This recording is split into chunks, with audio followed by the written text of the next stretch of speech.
Գաղափար Հայրապետի ելքը եւս արգելեցին եւ դրան նախորդել էր Նիկոլ Փաշինյանի հայտարարությունն առայն, որ ընկել են Էջմիածնի գանձերի հետևից, մտադրություն ունեն կաթողիկոսությունը Հայաստանից դուրս տեղափոխելու, բայց եւ իրենք դա թույլ չեն տալու եւ եթե անհրաժեշտ լինի լրացուցիչ միջոցներ կկենտրոնացնեն։ Ձեր մեկնաբանությունը, ասում են կաթողիկոսությունն ուզում եք տեղափոխել Հայաստանի Հանրապետությունից։ Ընկել եք Էջմիածնի գանձերի ետևից։ Էջմիածնի գանձերը մեզ հետ են այլևս։ Եվ եթե Էջմիածնի գանձերը մենք կարող ենք Հայաստանից դուրս հանել, ուրեմն Հայաստանում պետություն չկա, չի կարող հսկել ոչ իր սահմանները, ոչ իր մաքսատները,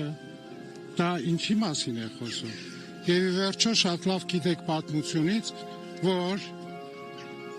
1441-ից երբ վերստին Մայրաթոռը վերադարձավ Հայաստան, 700 տարի է Հայաստանում է եւ հավիտենաբար Մայրաթոռը լինելու է Հայաստանում։ Եթե նույնիսկ ոմանց պատճառով Հայաստանի Հանրապետությունը չլինի։ Երբևէ Մայրաթոռը հայ հոգևորականը եւ հատկապես ամենայն հայոց կաթողիկոսը Հայաստանը չի լքի։ Այսինքն եւ ասում են կներես ասում ելքը, քանի որ փակվել է կաթողիկոսի, այնուամենայնիվ եպիսկոպոսած ժողովը տեղի է ունենալու թե ոչ, եւ արդյոք կաթողիկոսի բացակայությամբ տեղի կարող է ունենալ եւ ինչպես կարող է ունենալ։ Ասեմ ձեզ, բոլորիդ քաչ հայտնի է, որ երեք ամենայն հայոց կաթողիկոսիներ շինծու քրեական վարույթի հիման վրա երկրից դուրս գալու արգելք դրեցին, ինչպես որ գրեթե 2 շաբաթից ավել առաջ Գերագույն հոգևոր խորհրդի 6 անդամ եպիսկոպոսների, արքեպիսկոպոսների վրա նույն այդ վարույթի հիման վրա, որոնցից մեկը ես եմ։ Եվ ամեն պարագային մեր եպիսկոպոսները հավաքվելու են Ավստրիայում, բնականաբար ամենայն հայոց կաթողիկոսի բացակայությամբ փոքրինչ փոխվում է եպիսկոպոսատ ժողովի կարգավիճակը, այն դառնում է եպիսկոպոսած հավաք, որտեղ մեր եպիսկոպոսները միևնույն է հավաքվելու են եւ քննարկելու են զանազան հարցեր հուզող մեր եկեղեցուն եւ հատկապես այսօրվա իրավիճակների հետ։ Որևէ մեկը չի կարող արգելք լինել մեր եպիսկոպոսներին որևէ տեղ հավաքվելու եւ նույնիսկ ոչ միայն հավաք, այլև ամենայն հայոց կաթողիկոսի գլխավորությամբ եպիսկոպոսած ժողով անելու։ Այդ մտածածին, այդ ցնորամիտ բաները, որ եպիսկոպոսած ժողով Հայաստանից դուրս չի կարող լինել, դրանք պարզապես օդի մեջ գցած խոսքեր են եւ զարմանում են, որ ամեն անգամ, չգիտես ինչու, մի խումբ ապիկարներ ուզում են մեր ժողովրդին պարզապես տկարամիտի եւ հիմարի տեղ դնել,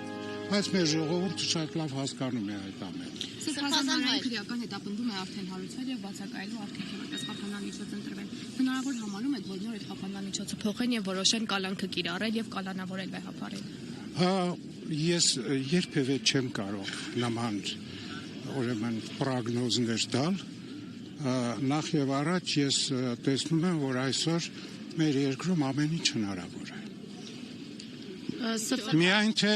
լինի ոմանց քաղաքական կամքը։ Սրբազան հայր, կա արդյոք հայտարարություն այն գործարարների, որոնք ամեն տարի միլիոնավոր դոլարների նվիրատվություններ են անում պայծառություն Մայրաթոռի, Սուրբ Էջմիածնի, վարչապետի հայտարարություններին հակադարձող հայտարարություն։ Վարչապետի հայտարարություններին բնավ հակադարձել անիմաստ է, որովհետև այդ մարդը մեր ազգի մեծագույն բարերարների Հայաստանի թշնամի ու գողավազակ է հայտարարում։ եւ կարծում եմ ով իր վրա այդ կարող է առնել, նա էլ պիտի հակադարձի, որովհետեւ գիտեք ամեն անհետ բանի պետք չունի հակադարձել։ Այդ մարդկանց ճանաչում է ողջ ազգը եւ շատ լավ գիտի, թե նրանք ինչ նվիրվածությամբ են մշտապես եղել ոչ միայն եկեղեցու, այլև Հայաստանի Հանրապետության համար ինչեր են արել։ Դրա համար երևի օրը կգա, որ այդ մարդկանցից պետք կլինի ներողություն խնդրել։ Շփազան Նիկոլ Փաշինյանը նաև ասում է, որ իրենք տեղեկություններ ունեն, որ հայ առաքելական եկեղեցու միջոցով գումարներ է գալիս եւ այստեղ քաղաքական նպատակներով է օգտագործելու։ Ինչպես կարձագանքեք։ Արձագանքելու բան չկա, սիրելիներս, նորից էլի ասում եմ, ձեզ ու մեզ հիմարի տեղ են ուզում դնել եւ իրենց քաղաքական հայտարարություններով շատ կարեւոր մի ժամանակաշրջանում պիտի անպայմանորեն այն հեղինակությունները, որ գոյություն ունեն Հայաստանում, ինչ որ ձևով նսեմացվեն եւ նեյտրալացվեն։ Ես չգիտեմ, թե այդ հայտարարությունը դույզն ինչ հիմք կա թե չկա։ Եթե կա, այդ հայտարարությունը չերարվի, այլ վաղուց ի վեր կոռուպցիոն դատարանի վարույթ կլիներ։